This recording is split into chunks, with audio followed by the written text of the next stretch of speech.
The phone vibrated against the nightstand like it was afraid to be silent. I didn't answer. I already knew who it was. Her name lit the screen for half a second before disappearing again, replaced by another number. Then another. The room smelled like detergent and rain. Clean, empty, finished. Outside, somewhere across the city, music was playing. A wedding song. The kind that promises forever to people who lie easily. I sat on the edge of the bed and counted my breaths. In, out. I imagined her face when the doors locked. When the truth arrived, dressed better than I ever had.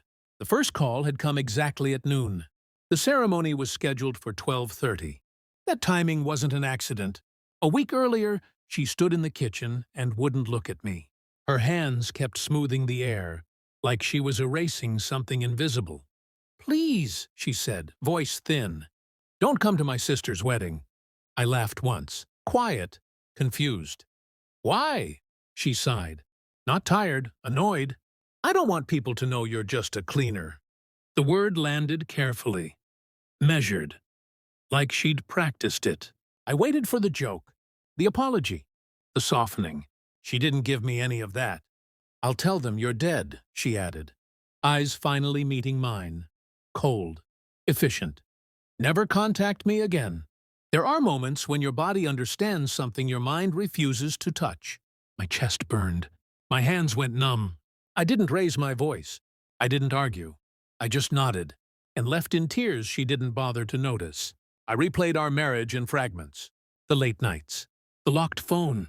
The way she flinched when I washed my hands too long, too thoroughly. How she hated the smell that followed me home. Industrial cleaner, metal, truth. She told everyone I scrubbed floors. She never asked what I cleaned, or who paid me to stay quiet. I spent my nights restoring places after things went wrong. Hotels after accidents. Event halls after incidents. I cleaned what people needed forgotten. And I kept records. Because forgetting is expensive.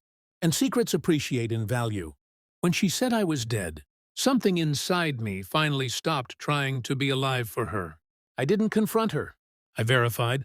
I watched. I listened. I pulled archived invoices, cross-checked names, traced payments that didn't belong to wedding planners or florists.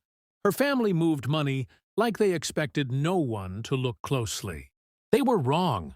The venue her sister booked. One of mine. Not the company name she recognized. A subsidiary. Quiet. Purpose-built. I authorized the contract myself.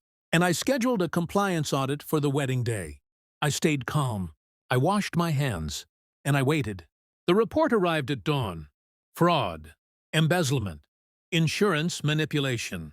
The kind that collapses families when sunlight hits it. I printed one copy, folded it, put it in my jacket. Then I turned my phone off and drove to the venue before the guests arrived. I wore a uniform, gray. Anonymous. The doors were open. White flowers everywhere. Smiling faces that didn't know they were standing on rotten beams. I handed the folder to the bride's father in a quiet hallway. "Sign here," I said. He skimmed the first page. Then the second. His face drained. His mouth opened. I stepped back.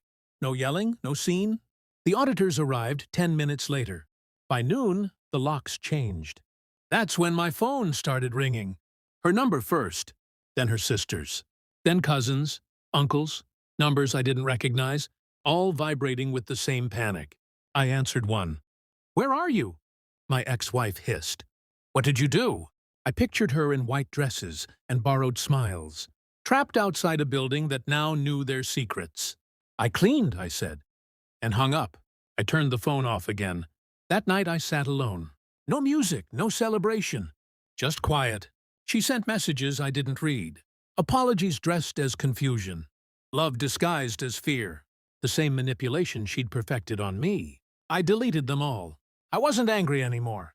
Anger requires investment. I had already withdrawn everything I'd ever given her. She wanted me dead, so I disappeared. Not as a cleaner, but as the man who finally erased her from his life. And this time, the stain didn't come back.